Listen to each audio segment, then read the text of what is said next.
며칠 전에 한 통의 편지를 받았습니다. 이 편지인데요. 지난 주일 우리 교회에 초청을 받아 오신 미국 분이 편지를 써서 저에게 보내주셨습니다. 오늘 이계숙 권사님 일부 예배 나오셨는데, 이계숙 권사님이 초대하신 그 이웃 분이었던 것 같아요. 이분이 편지를 쓰면서 초대해 주셔서 너무나 감사를 하다고 이렇게 편지를 써주셨는데, 참 여러 가지를 감사를 했습니다. 이 한국 교회에 방문하고 또 예배를 드리게 된 것에 대해서 감사를 했고요. 또 한국 음식이 그렇게 맛있었다네요. 그렇게 한국 음식 맛있어서 너무 감사했고, 또 주일 설교와 또 통역이 너무 좋았다라고 그렇게 말씀을 해 주셨고요. 우리 또 성가대도 찬양대도 너무 잘했다고 칭찬을 해 주셨고, 또 연주 또 노래 음악도 너무 좋았다. 교회 전체적인 것에 대해서 감사의 메시지를 제 편지를 통해서 주셨습니다. 마지막 문장에는 자기가 한국 교회에서 함께 우리와 함께 예배 드린 것이, 그 경험이 자기 인생에 있어서 정말 축복 가운데 하나였다 라는 표현과 함께 우리 교회가 교회의 일에 문을 열고 사람들을 초대하고 함께 예배 드릴 수 있도록 그 기회를 주신 것이 얼마나 감사한지 모르겠습니다. 그런 감사의 편지를 저에게 보내주셨습니다. 감사는 사실 우리의 마음에 있는 고마움을 표현해내는 것이죠.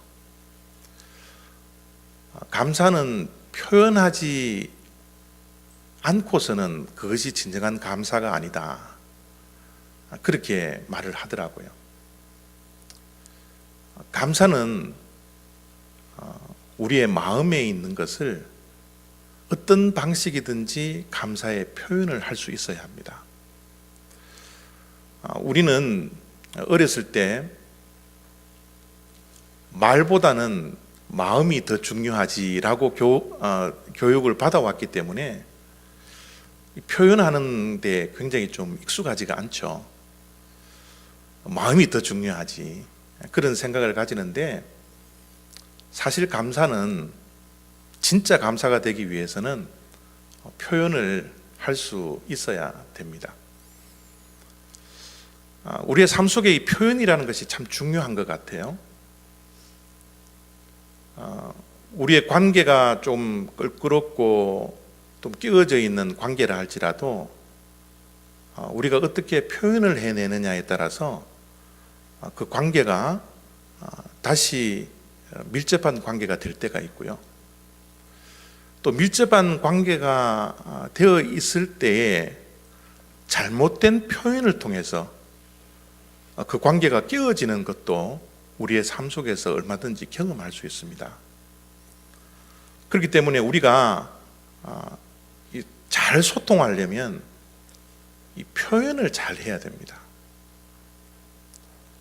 하나님을 향하여서도 하나님과 우리와의 관계가 더 깊어지기 위해서는 우리가 이 감사하는 마음을 어떤 방식이든지 표현할 줄 알아야 되는 것이 우리 신앙인의 모습이 되어야 한다는 겁니다. 특별히 우리가 평상시에도 감사하다는 말을, 또 그 표현을 많이 해야 되겠지만, 우리 신앙인들의 삶은 정말 감사의 삶이 되어야 해요. 우리의 신앙의 깊이는 어떻게 보면 감사의 깊이와 비례한다라고 말씀을 드릴 수가 있습니다. 이 감사라는 이 헬라어 단어가 유카리스데오라는 단어이거든요. 저 유카리스데오 할 때 이 카리스라는 저 단어가 이 은혜라는 단어와 동일합니다. 저게 무슨 이야기인가 하면 은혜 속에 있는 자들은 늘 감사할 수 있다는 거예요. 내가 하나님의 은혜를 깨달으면 우리는 감사할 수밖에 없다는 겁니다. 여러분, 우리의 삶을 한번 보십시오. 우리의 삶의 모든 인생의 발걸음 한 걸음 한 걸음이 하나님의 은혜가 아니고는 우리가 어떻게 인생을 살아갈 수가 있습니까? 사도 바울이 고백했던 것처럼 나의 나된 것은 모든 것이 다 하나님의 은혜다. 이것이 우리 그리스도인들의 신앙이고 또 그렇게 하루하루를 살아가고 있지 않습니까? 우리의 인생의 발걸음 한 걸음 한 걸음이 모든 것이 하나님의 은혜라고 생각을 하고 그렇게 깨닫는 신앙이 있다면 그 깨달음 속에서 우리는 어떻게 해요? 감사가 넘쳐나야 된다는 거죠. 그래서 우리 신앙인들의 신앙의 깊이는 감사와 비례한다는 것이 저 단어 속에서 얼마든지 우리가 확인해 낼 수가 있습니다. 오늘 추수감사주일 예배를 우리가 드리고 있는데 참 저는 추수감사주일을 매번 맞을 때마다 참 감사한 것 같아요. 왜냐하면 추수감사주일을 통해서 지난 한 해를 돌이켜볼 수 있어서 너무나 감사한 것 같아요. 우리가 늘 우리의 인생을 뒤돌아보는 습관도 우리들에게 있어야 되겠지만 특별히 1년을 마감하는 즈음에 11월 중순경에 추수감사주일이 딱 있어서 이 추수감사주일을 맞이할 때마다 지난 한 해를 돌이켜보면서 2018년 한 해 한 해의 발걸음도 하나님께서 나를 인도하시고 가정을 인도해 주셨고 교회를 인도해 주신 그 은혜가 깨달아져서 다시 한번 이 감사가 회복되는 시간을 이 주일날 우리가 갖게 된다는 것이 얼마나 우리들에게 큰 축복인지 모르겠습니다. 이 추수감사절이야말로 우리가 다시 한번 잃어버렸던 이 감사, 하나님의 은혜에 대한 깨달음을 다시 한번 회복하여서 우리의 감사가 회복되는 그런 귀한 시간들이 저와 여러분들에게 있기를 원합니다. 여러분, 이 추수감사주를 맞이하면서 어떤 감사의 조건이 여러분의 삶 속에 충만해져 있습니까? 또 그 감사가 깨달아지면 여러분들은 오늘 어떻게 그 감사를 하나님께 표현해내고 있습니까? 우리는 하나님께 감사하고 발걸음마다가 하나님의 은혜라고 고백을 한다면 오늘 이 시간 우리들이 하나님께 많은 감사의 표현을 해야 될 것 같습니다. 그런데 여러분, 진정한 감사는요, 우리가 받은 것에도 감사해야 되지만 받지 않은 것에 대해서도 감사할 수 있는 그 감사가 진짜 감사인 것 같아요. 우리의 삶이 늘 형통하지 않거든요. 우리의 삶에는 늘 고난이 있고 슬픔이 있고 어려움이 있습니다. 늘 기뻐하는 그런 삶들을 우리가 살아가지 않습니다. 때로는 섭섭할 때도 있고 때로는 억울할 때도 있고 때로는 우리의 계획대로 인생이 풀리지 않는 그런 어려움 가운데 있습니다. 때로는 구렁텅이에 빠져서 누군가가 나에게 도움의 손길을 펼치지 않으면 그 구렁텅이에서 나올 수 없는 그런 침체에 빠져 있는 그런 인생들도 우리가 살아갈 때가 있습니다. 그러나 그럴 때도 우리가 감사하느냐는 거예요. 진정한 감사는 우리가 잘 될 때, 받은 것이 많을 때만 감사하는 것이 아니라 받지 않았을 때도 감사할 수 있는 이 감사, 이 감사야말로 하나님께서 원하시는 신앙인들의 감사이지 않을까요? 예수님이 그런 감사의 생활을 하셨습니다. 예수님께서 이 땅에서 많은 기적을 베풀어 주셨다는 것은 우리가 성경을 열고 사복음서를 우리가 읽으면 얼마든지 예수님의 기적을 볼 수가 있죠. 그 예수님의 기적 가운데 대표적인 기적이 두 가지로 우리가 생각할 수가 있는데, 죽은 나사로가 다시 살아나는 그 기적, 죽은 자가 살아나는 그 귀한 기적, 이것이 예수님께서 이 땅에서 베풀어 주셨던 기적 가운데 대표적인 기적 가운데 하나고요. 또 하나는 우리가 읽었던 말씀 가운데 오병이어를 가지고서 5,000명이라는 되는 사람들의 배고픔을 해결하신 그 기적을 우리는 예수님께서 베풀어 주셨던 대표적인 기적이라 우리가 그렇게 말씀을 합니다. 그런데 여러분, 나사로가 살아나는 기적과 오병이어의 기적, 이 두 기적 가운데 공통점이 있습니다. 오늘 이 기적의 공통점을 알고 우리 또한 이 기적이 성경 속에만 갇혀 있는 것이 아니라 우리의 삶 속에서도 기적이 일어날 수 있도록, 그 기적의 주인공이 될 수 있도록 이 기적의 공동점이 무엇인지를 한번 살펴보기를 원합니다. 이 나사로라는 사람은 예수님의 친구였습니다. 사랑하는 사람이었죠. 이 친구가 병들어서 죽게 되었을 때 예수님은 다른 동네에 계셨습니다. 동생들과 사람들을 보내서 예수님에게 사랑하는 친구 나사로가 죽을 병에 걸려 있다고 빨리 와서 낫게 해달라고 전가를 보냈죠. 그런데 예수님은 지체하게 되었습니다. 그 전가를 받고 빨리 오시지 아니하고 4일을 지체함에 따라서 나사로는 예수님이 오지 않고 죽음을 맞이할 수밖에 없었습니다.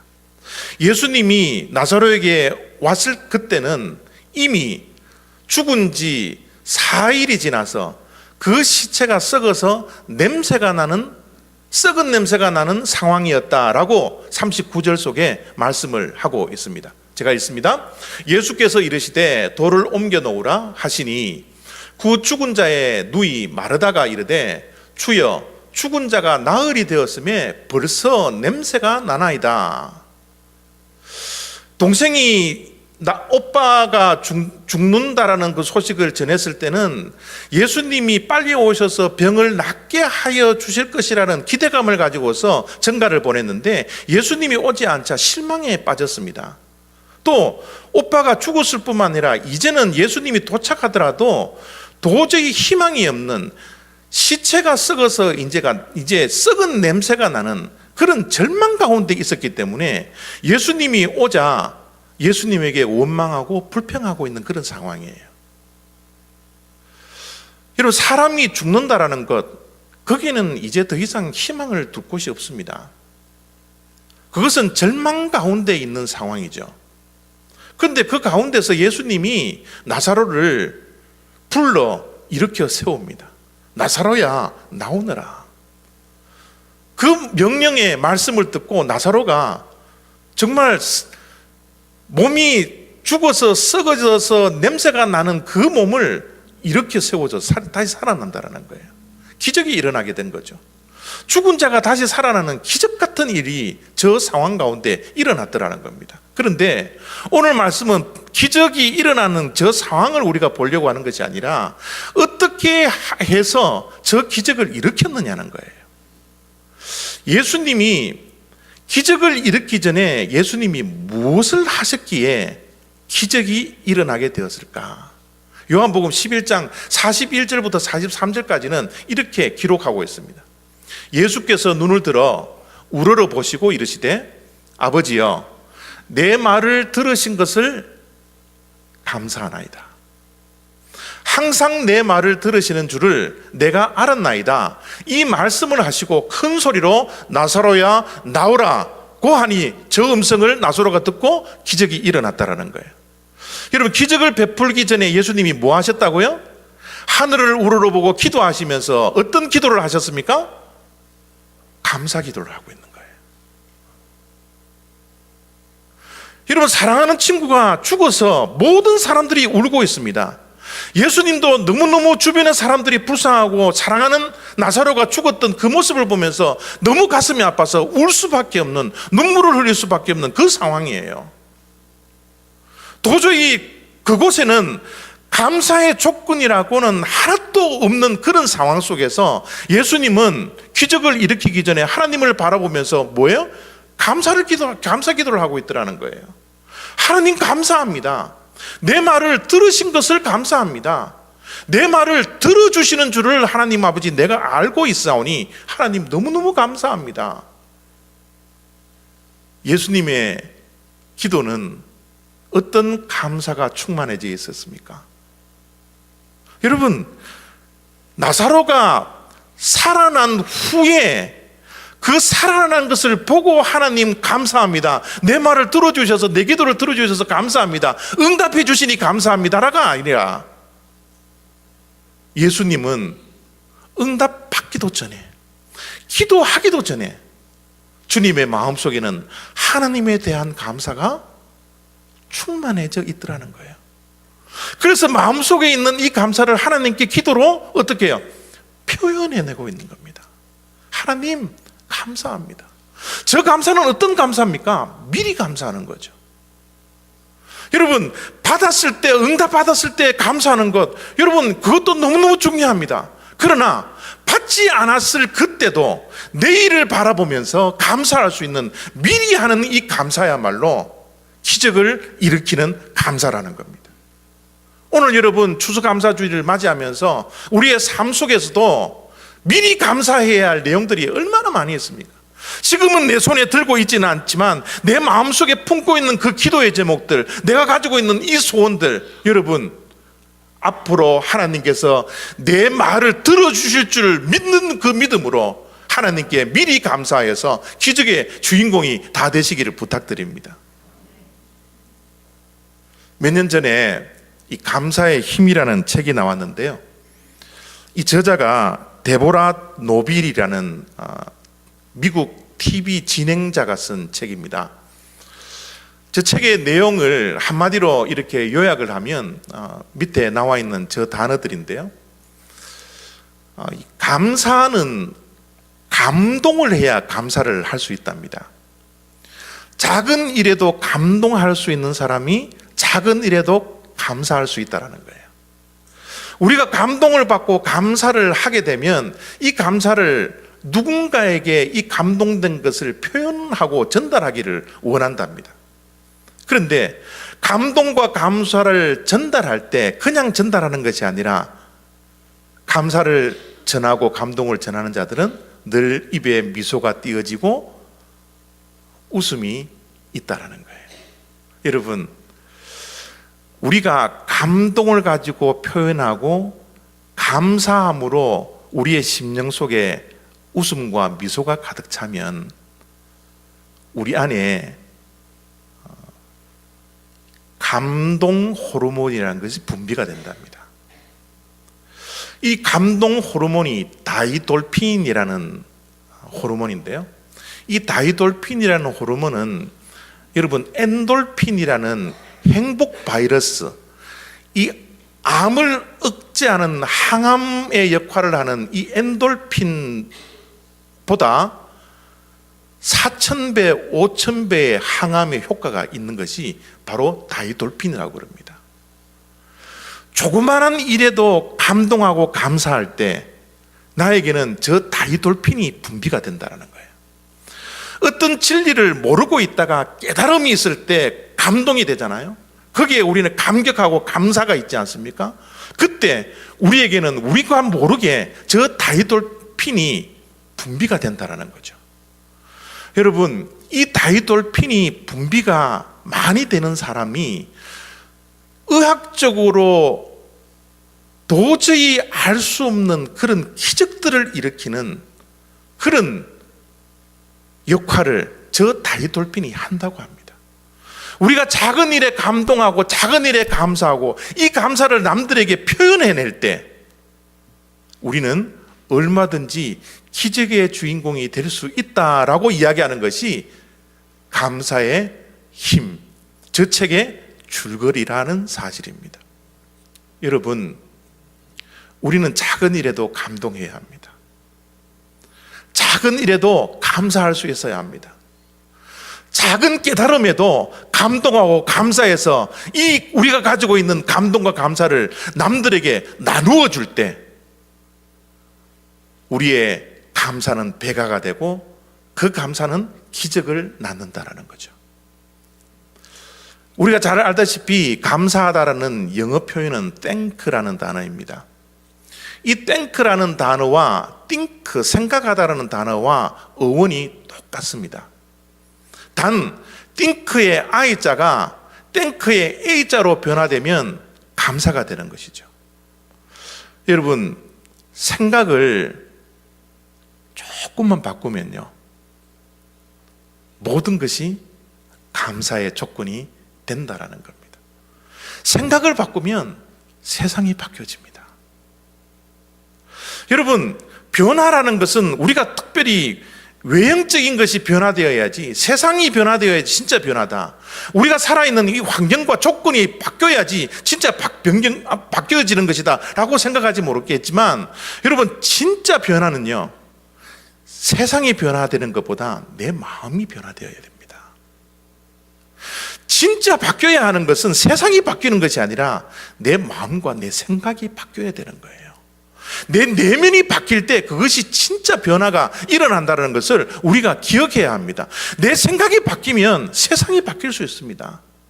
내가 그렇게 껄끄럽게 생각했던 그 사람도 내 생각만 조금 바꾸면 그 사람이 내 옆에 있는 것이 감사의 조건으로 바뀌는 것이 우리의 삶의 모습이지 않습니까? 생각을 바꾸셔야 되는. 여러분, 앞에 있는 그림 무슨 그림인 줄 아십니까? 무엇이 보이십니까? 아무것도 안 보이십니까? 촛대 보이세요? 촛대? 촛대 보이시죠? 대부분의 사람들이 촛대를 보게 될 겁니다. 그런데 저 그림은 촛대의 그림이기도 하지만 우리의 옆모습이 마주보고 있는 여자의 모습을 보게 됩니다. 여자인지 남자인지 모르겠지만 보이세요? 우리의 생각만 바뀌면 우리가 보지 않은 것들, 많은 것을 볼 수 있어요. 우리가 생각을 바꾸면, 우리의 시각을 바꾸면 불만보다 감사할 것이 얼마나 많은지 모릅니다. 여러분, 예수님께서 나사로가 죽어 있는 그 무덤 앞에서 무슨 감사가 있겠느냐고요. 많은 사람들이 다 원망하고 다 불평하고 다 울음 속에, 낙심 속에, 절망 가운데 있는데 거기에 무슨 감사의 조건이 있습니까? 그러나 예수님은 하늘을 우러러 보게 된 거예요. 생각을 바꾼 겁니다. 내가 처해 있는 이 환경, 낙심 가운데, 슬픔 가운데 있는 이 조건을 보지 아니하고, 문제를 바라보지 아니하고, 문제보다 더 크신 하나님을 우러러 바라보면서 예수님은 그 절망 가운데 감사하는 마음과 생각을 바꾸셔서 기적을 일으키시는 분이었다라는 겁니다. 오병이어의 기적도 동일합니다. 이 오병이어의 기적의 환경을 한번 보십시오. 감사할 조건이라고는 없습니다. 그런데 여러분, 예수님이 저 가운데서 감사를 하시거든요. 요한복음 6장 5절, 6절, 7절입니다. 예수께서 눈을 들어 큰 무리가 자기에게로 오는 것을 보시고 빌립에게 이르시되 우리가 어디서 떡을 사서 이 사람들을 먹이겠느냐 하시니, 빌립이 대답하되 각 사람으로 조금씩 받게 할지라도 200데나리온의 떡이 부족하리이다. 예수님께서 우리가 상상해도 예수님의 그 말씀과 설교는 얼마나 권위가 있었겠습니까? 얼마나 더 재밌겠어요. 그래서 사람들이 예수님 주변에 모여서 정말 정신없이 듣다가 이제 시간이 지나서 저녁 시간이 된 거예요. 그런데 그곳은 빈들이었습니다. 허허벌판이었어요. 돈이 있어도 음식을 살 수 없는 그런 상황이었습니다. 빌립이 계산을 해보니까 도저히 이 많은 사람들을 먹일 수 있는 방법이 없는 거예요. 예수님에게 말씀합니다. 떡이 부족합니다. 떡이 부족합니다. 아무리 연구를 해도, 조금씩 돈을 걷어도, 돈을 가지고도 살 곳도 없지만 돈을 가지고 떡을 사와도 이 많은 사람들을 우리가 먹일 수가 없습니다. 이 부족함을 예수님에게 보고를 하고 있는 겁니다. 여러분, 우리의 삶은요, 늘 부족 가운데 있습니다. 무언가가 결핍된 가운데 우리는 하루하루를 살아갈 수밖에 없습니다. 우리가 풍성하고 많은 것 같지만 우리의 삶은 늘 부족 속에 있는 겁니다. 그런데 여러분, 부족함이 하나님의 기적을 채울 수 있는 그릇이라는 것을 여러분 아십니까? 하나님의 기적은 풍성할 때 이루어지지 않습니다. 하나님의 기적은 부족할 때 이루어지는 거예요. 우리가 결핍될 때 하나님께서 기적을 베풀어 주시지, 우리가 많은 것을 가지고 누릴 때 하나님께서는 기적을 베풀어 주시지 않더라고요. 부족한 그릇이 하나님의 기적을 담을 수 있는 그릇이라는 것을 우리가 잊지 않아야 합니다. 오병이어의 기적도 부족한 가운데 일어났습니다. 그것이 풍성하고 많은 것들이 있었다면 그 오병이어의 기적을 일으킬 수도 없고 일어날 필요도 없었던 겁니다. 오병이어의 기적은 저 부족함 속에서 나왔다는 것을 기억해야 합니다. 기적이 어떻게 일어났습니까? 저렇게 부족한 가운데서 예수님께서 떡을 나누어 주시고 고기를 나누어 주시니까 배불리 먹고 남은 것을 살려보니까 남은 조각이 12바구니에 찼더라는 거예요. 풍성한 기적이 일어났습니다. 도저히 우리의 인간의 이성으로는 상상할 수 없는 그 기적이 저 부족함 가운데서 일어났다라는 사실입니다. 그 기적이 일어나기 전에 예수님께서 하셨던 모습을 또 한번 보십시오. 11절입니다. 예수께서 떡을 가져 축사하신 후에 앉아있는 자들에게 나누어 주시고 물고기도 그렇게 그들의 원대로 주니라. 예수님께서 오병이어의 기적을 일으키시기 전에 또 하나님 아버지를 향하여서 기도합니다. 축복 기도를 합니다. 그러고 나서 어떤 기도의 내용이 있습니까? 감사했다라는 거예요. 축사라는 것은 축복과 감사가 함께 있는 단어죠.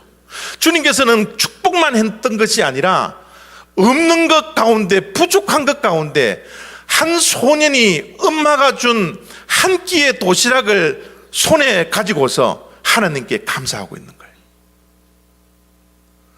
도저히 감사할 수 없는 상황입니다. 모든 5,000명이나 되는 그 수많은 백성들의 눈길이 다 예수님에게 향하고 있는 그런 상황 속에서, 도저히 감사할 수 없는 그 상황 속에서 예수님은 축복하고 감사하고 있더라는 거예요. 예수님의 감사는 어떤 감사였습니까? 없는 것을 보고 감사한 것이 아니라 남아있는 것을 가지고 감사를 했던 거예요. 주님의 손에 올려있는 이 조그만한 오병이어, 이것을 가지고 주님께서는 하나님께 감사의 기도를 했더라는 겁니다. 여러분, 우리가 부족한 것이 많은데 사실 부족한 것은 한두 가지죠. 우리가 결핍되어져 있는 이 결핍은 사실은 한두 가지, 서너 가지에 불과합니다. 그 한두 가지, 서너 가지 이외에는 다 우리들에게 남아있는 것들입니다. 없는 것이 우리의 삶 속에 많을까요? 남아있는 것이 우리의 삶 속에 많을까요? 우리는 없는 것에 관심을 가지지 말고 있는 것에 감사할 수 있어야 합니다. 내게 남아있는 것에 감사할 수 있는 사람이 진짜 감사하는 사람입니다. 예수님은 없는 것 가지고 불평하고 원망하지 않았습니다. 있는 것, 그 단 한 가지 때문에 하나님께 축복하고 감사하는 기도를 올려드리게 되었더라는 거예요. 여러분 없는 것 많죠. 정말 결핍된 것 많죠. 그러나 우리의 생각을 조금씩 바꾸어서 내게 남아있는 것에 집중하며 감사할 수 있는 사람이 되어지기를 바랍니다. 남아있는 것에 감사할 때 기적의 주인공이 될 수 있다는 것을 우리가 기억해야 합니다. 남아있는 것이 우리에게는 희망입니다. 남아있기 때문에 우리들에게 희망입니다. 여러분, 우리의 삶 속에 한두 가지가 아니라 모든 것들을 다 빼앗긴다 할지라도, 없다 할지라도 나에게 생명이 있기 때문에, 생명이 남아있기 때문에 언제든지 이 생명이 붙어있는 한 언제든지 우리들에게는 기회가 주어질 것이고, 이 생명이 있는 한 우리는 끝이 아니라 우리는 다시 시작할 수 있는 그 희망이 우리들에게 있다는 것 때문에 우리는 얼마든지 감사할 수 있는 거예요. 희망이 있는 자들은 감사할 수 있습니다. 남아있는 것이 희망으로 보이면 우리는 감사할 수 있습니다. 그것이 오늘 이 추수감사주일날 우리가 해야 할, 감사해야 할 이유입니다. 사랑하는 성도 여러분, 감사는 습관이 되어야 합니다. 감사가 습관이 될 때 우리의 삶은 그 습관을 통하여서 기적의 주인공이 될 수 있다는 겁니다. 유명한 설교자인 스펄전 목사님이 이런 어록을 남겼습니다. 행복할 때 감사하면 행복이 지속되지만,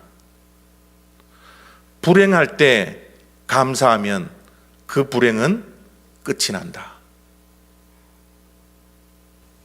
그런 귀한 어록을 스펄전 목사님이 남겨주셨습니다. 사랑하는 성도 여러분, 여러분의 삶의 처지가 어떤 처지에 있습니까? 혹시 모자라는 것 때문에 마음 아파하고 슬퍼하고 있는 분들 혹시 있지 않습니까? 아니면 주님께서 주신 그 은혜를 날마다 깨달아서 지금 이 시간 행복에 겨워 감사가 충만한 우리 성도님들 혹시 있습니까? 어떤 처지에 있든지 여러분 감사하십시오. 항상 감사하십시오. 그것이 우리를 향하신 하나님의 뜻입니다. 그 감사를 우리가 할 때 우리는 매일매일 기적의 주인공으로 하루를 살아갈 수 있다는 그 믿음을 가지고서 미리 감사하시고, 가진 것, 내게 남아있는 것 감사하는 그 감사의 영상이 저와 여러분들에게 충만해지기를 부탁드립니다. 기도하겠습니다.